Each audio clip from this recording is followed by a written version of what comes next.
Opening the field gate, Malcolm sensed something born wrong sheltered in the old cattle shed. The sickly sweet smell of decay spread across the hillside. Round his feet, half-blind, featherless jackdaws cawed. Malcolm hesitated, not wanting to cross the grass, to make those final steps on this late-night call-out. Bill Hoden had already started over the field. He lifted up his left hand and beckoned Malcolm on, holding a damp cigarette between two remaining fingers. Never seen out like it, veterinary. Not in 50 years of farming. Knew something wasn't right when it hit the cobbles. Birth waters scorched the floor stone-white clean. He coughed and spat a mouthful of flame into the mud. How was the mother? Cooked from the inside out, like she'd been in one of those microwave ovens. Malcolm pulled his coat tighter. Bill undid the padlock on the double doors. The broken board scraped on the floor. Malcolm waited for Bill to go first, but the old hill farmer just stood there. "Aren't you going to show me the animal, Bill?" Shaking his head, Bill stayed exactly where he was. "Seen it once. Don't need to see that again." Malcolm noticed an old leather-bound book under Bill's arm, King James in faded gold on the cover. Reaching into a pocket for his torch, Malcolm stepped into the shed. The smell was worse now. As a country vet, he was used to rot. Hoof infections, or abscesses. His work year was filled with the scent of decaying flesh. This was something else, like bathing in abattoir waste. Inside, the temperature rose, first to a pleasant glow, then more furnace intense as he walked deeper inside. His eyes stung and his throat gagged. Hillary had taken the phone call, scribbling the details on the Welcome to Yorkshire writing pad and shouting up the stairs. Malcolm had come down, wrapped in a towel, roughly drying his hair. Squinting to decipher her writing, he read the note, making out Bill's name and the farm, Crop Hill, underlined 3 times. "You haven't written down what the problem is," he said, walking to the living room door. Turning the sound down on the TV, Hillary turned round on the sofa. "Bill never told me. Before you say anything, I did ask. He just said for me to get veterinary up to the farm fast." Malcolm sighed, already getting cold, and went upstairs to find some warm clothes. Using an old cloth handkerchief, Malcolm covered his face and walked deeper into the barn. The remains of the mother slumped in the corner, steaming in the cold, limbs half-gnawed. None of his training had prepared him for this. None of his training had prepared him for being a rural vet, full stop. He'd learned how to recognize ringworm and deliver a calf. Learnt about anatomy. But his studies never covered how to translate Swaledale dialect and how it differed from Wharfdale, or how to keep your fingers working at 3 in the morning in a fierce moor wind. No, you picked that up as you went along. He wiped his forehead and turned the torch on. The light caught on the air. The bulb faded until the flimsy filament glow was the only thing visible, and he remembered not picking up the newly charged batteries before he'd left the house. He could hear the creature breathing, creaking out each broken lungful of air. Malcolm creased his ammonia-burnt eyes. The beast's hide was sticky with amniotic fluid, membrane caught between yellow teeth. Fur tar-black, apart from the ears, stained clot-red. Malcolm started breathing again, shallow though. He knew what waited in the corner. Not from Stickland's book on anatomy, or Cunningham's veterinary physiology, but tales told over pints of sour beer in polished wood taprooms. Only a handful of days had passed from arriving in the Dales for him to hear the first tales of Barghists, the red-eared, shake-changing hellhounds that skulked the stones of Troller's Gill and the streets of Thirsk. There were stories of them hunting travelers across high moss and carrying trusting cattle herds into tannin-stained water. Of course, they were just one of a cast of thousands, alongside boggarts, giants, cursed chairs, all used to scare children to bed and incomers from the fields. He paid these folk stories little attention. His countryside was one of dirt tracks and distemper, not hellhounds and hauntings. Malcolm could do nothing here apart from become food. He kept the creature in line of sight and backed up to the door, reached behind him and pushed. The thick planks gave, then held. "The door seems to be stuck, Bill," he said. "Not stuck, veterinary. Locked." "Well, unlock it. Then." "Can't do that, veterinary." "What do you mean, you can't do that?" "Open the door, Bill," Malcolm said, trying to keep his voice even. "Got family to think of." "Yon beast needs feeding," the farmer said, pausing. Through the boards, Malcolm could smell tobacco burn as Bill sucked on a hand-rolled cigarette. "Stop messing about, Bill. I've got family, too." "Open this door," Malcolm said. The creature's eyes started to open. "Not my problem," Bill said. Malcolm undid his jacket and reached into his pocket for his mobile phone from under old receipts. Tissues fluttered to the floor like anemic torn butterflies. With his right hand steadying the left, he turned the phone on, the small screen pulsing faint light. The stack of lines in the top corner refused to appear. No signal. He waited, staring, not wanting to look round, giving the phone screen all of his attention. It stayed blank. No service provider name or emergencycalls only appearing like a hidden portal to transport him out of this place. His fingers went numb. The phone clattered, back popping off, spitting the battery across the dirt. He collected the phone up and dropped the shattered plastic into his pocket, then banged on the door. "Bill, are you still there?" he asked. "I am, veterinary. I'm not going anywhere," the old farmer said. Malcolm could picture him leaning against the wall, cap pulled down low against the ice that laced the air up here. "No matter what the time of year. I know you're not going to let me out, but can you do me a favor? Can you get my vet's bag out of my car?" "The door's open," he said, trying to keep his voice steady. "Don't think I can. I know what you carry in that black bag. Surgical tools, syringes, tranquilizers. Get that for you, and you'll try and stop the beast. You're too good a bloke. I don't want you suffering, thinking you can get out. Just go over there. Let the creature do its thing. All nice and quick-like." Malcolm checked his pockets for bubble packs of ketamine, finding two, both empty. Crouching low, he looked around the shed. The walls looked ramshackle, but the planks were thick and soaked with 100 years of creosote. There was no way he was going to break out by hand. Squinting, he scanned the walls for tools. A muck chrome or a silage knife, anything he could use to prise his way out. "You still there, veterinary?" Bill said. For a moment, Malcolm thought about not answering. "Yes," he said, still scanning round for tool racks. Slipping on the cobbles, Malcolm walked to a side wall and got his fingers behind one of the planks. The wood stayed where it was, pushing a splinter the length of a scalpel into his palm, blood pooling. He wiped his hand on his jacket and sat down, back against the wall. The bargist was in no rush to move, its eyes not leaving him once. Damp from the floor seeped through Malcolm's trousers, turning his skin to ice. Try as he might, he couldn't rationalize this.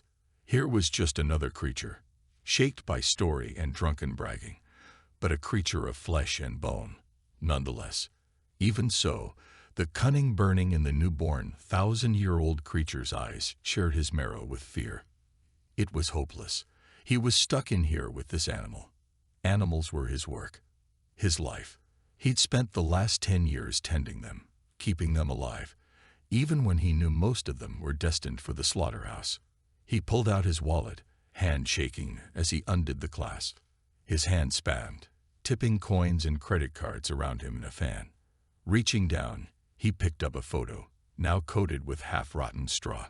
He tried to clean the dirt off so he could see Hillary and Tamsin properly, but they just became more obscured under a fine brown film of decay. The photo was of Tamsin's graduation, the proudest day of his life, watching his daughter follow in his footsteps. He stared at their faces. Every few moments, he closed his eyes to try and recall them, but they stayed out of sight, reluctant shadows of a past cut off by these wooden walls. After a while, he kept his eyes shut and sobbed his throat raw. Outside, he could hear Bill mumbling to himself, He sounded as scared as Malcolm felt. The beast acted like it had all the time in the world, sitting on its haunches. There was no need to rush. Malcolm was going nowhere. A drunken memory surfaced through the panic, and under his breath, Malcolm thanked old Marley. Cut hand cradled in his lap, he pushed himself up from the floor, cramp bringing him tumbling down more than once. Crouching, he let his fingers drift across the floor like dangled puppets. Straw stuck to the cobbles in patches, layered and thick. It came away in strips, each laminate clouding the air with the stench of animal waste. Using small movements, Malcolm worked his way across the barn, pulling up decades of trampled bedding and dung, piling the fragments in stacks behind him. All the time, the creature watched, steam condensing against Malcolm's skin. Not many listened to Marley. Not many understood the creased shepherd, anyway, much less when he was on the outside of half a bottle of scotch. But Malcolm took the time and paid for the drinks. Marley cared for his animals more than anyone Malcolm had met. Get past the slurring and he could tell a good story. For the price of a single malt, of course. Marley was the first to mention the Bargus to Malcolm, first to describe the red ears and the culling stare. He didn't know if Marley's story of being pursued over the moors was true. He didn't know if the whispered story of keeping one side of Moorgill, the beast the other, was an embellishment. At the moment, he had little to lose and little left to try. Outside, he could hear Bill stumble his way through the Lord's Prayer. If it weren't so serious, it would be funny. Dale Gossip whispered the only time Bill saw the inside of church was to dip the collection plate. Shifting along the ground, Malcolm carried on pulling fragments of dirt from the floor, slowly revealing the channel. Only shallow. The drain carried water along the barn to a stone slab trough at the other end. Now out of sight of the creature, Malcolm reached under the wall and pulled away 50 years of mud, the dirt pushing nails away from his fingers. Only a trickle came at first, water the color of port. He wiped his face, leaving a stain across his forehead, scrabbled back, and banged against the door. The creature looked up at the noise, spit dripping onto the floor. "Don't be struggling, veterinary. If it were me, I'd be scooting across that barn. Get it over and done with," Bill said, his voice close as if he were trying to peer through the gaps. "Well, not you, Bill," Malcolm said, his teeth grinding as he tried to keep from shivering. You're right at that, veterinary. I'm outside. You're stuck in there. Might get out yet. Might be pigs fly. I'd rather bet on that than you making through the night, Bill said. Malcolm listened to him pause as he took another drag of his cigarette. "Don't drag it out. I know it's not fair on you, but I don't want you to suffer more than you have to, veterinary. I'm not a cruel man." Malcolm ignored him. He knew time was running low. His movements had been slow, trying to disturb the fetid air as little as possible. The creature might be less than 12 hours old, but the thing that clung inside was older than the hills themselves. The Bargus blistered with cunning. Cold mud coated Malcolm's hands up to the knuckles, all feeling gone. He pressed on, scooping up handfuls of muck, throwing them over his shoulder, getting careless. Outside, Bill stopped stumbling his way through scripture and listened to the dirt slip down the walls. The folk tales never came with specifics or volume tables, never said how much liquid needed to flow, whether a river or a stutter. Malcolm kept digging the channel free. The water was sticky, more sludge or soup, but it flowed nonetheless. He watched it creep across the floor, rivulets spilling between the cobbles until the stone submerged below the neonatal stream. An expression passed across the creature's face, one Malcolm had never seen on an animal. Confusion, not the dislocated confusion of pain. Genuine wonderment at the lack of its own comprehension of the situation. Then anger. Malcolm watched the creature's skin dragged in through its mouth, now turned to a raw wound. Ribs and muscles glistened on the outside of its torso, like offal on a butcher's slab. Malcolm's brain protested, breaking down in the face of this. In that moment, he knew that if it couldn't kill him to feast, the Bargist would kill him with fear. Somewhere deep inside, in the place that cocooned stories, he realized he must turn his back. If he didn't, and soon, his heart would turn itself inside out of his chest in sympathy. With effort, he pivoted each footstep. Outside, Bill started on the Psalms, sung in a discordant tenor to no tune the congregation would recognize. Eyes closed, Malcolm faced the wall, whispering childhood stories to himself.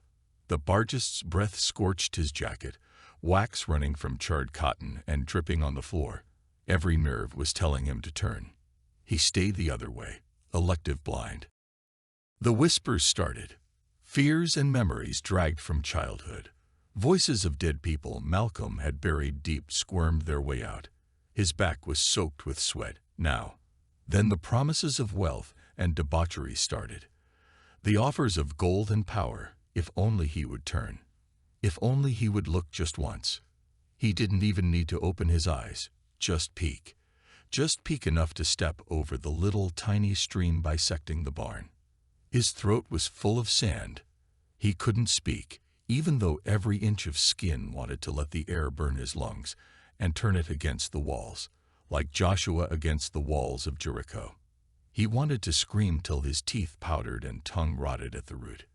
He wanted to open his eyes and see the sun stream through the oak tree, outside his childhood bedroom, to sacrifice every minute of his adult life, just to wake up from this stained and bitter nightmare in the cocoon of his childhood. Malcolm stayed silent because he knew, deep down, even when the lies delivered in Hillary's voice were at their most persuasive, that to survive the next few moments, he must not turn around. Even when something brushed his cheek or took his hand, even when he could no longer feel the cobbles beneath his feet or know if he were asleep or awake, he still did not turn round. Malcolm never knew how long he stood facing that wall before his legs gave out, crumpling to the floor, head catching the straw, and bringing a dreamless sleep. Daytime had arrived when he came to, a dull gray light visible through his sore eyes. He looked over the trickle of stream. The back wall of the shed had gone, broken planks littering the hill beyond.